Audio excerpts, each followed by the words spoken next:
কিমা পুরি, তন্দুর রুটি, সালাদ, একটা ভাজি। 100 টাকার খাবার, 100 না 90 টাকার খাবার।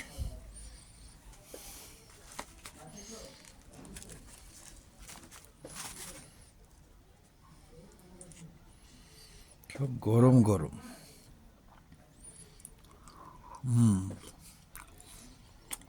ওয়াও, এই আপেলটা ভাল লাগে। এই আপেলগুলো সাধারণত মিষ্টি হয়, খাওয়ার পরে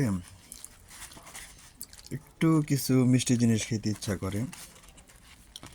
তো ভাবলাম ফল যখন কিনবো তখন একটু দামিটাই কিনি, একটু মিষ্টি মিষ্টি লাগবে। এই আপেলের দাম 380 টাকা, একটু দাম বেশি।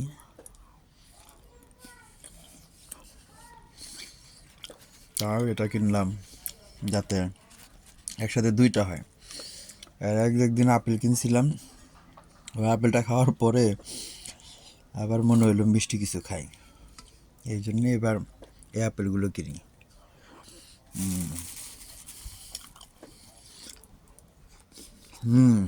ওয়াও,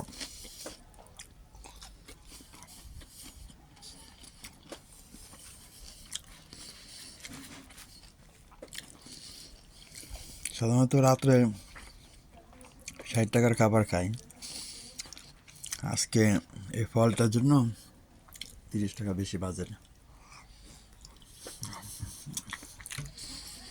ফ্যামিলি থাকলে ডিম খাওয়া হয়, দুধ খাওয়া হয়, ফলও মাঝে মাঝে খাওয়া হয়, কিন্তু ফ্যামিলি না থাকার কারণে সব এলোমেলো। সকালবেলা 50 টাকার, 40 টাকার খাবার, 50 টাকার খাবার, আর রাত্রে 60 টাকার খাবার, 110 টাকাতে সারাদিন পার।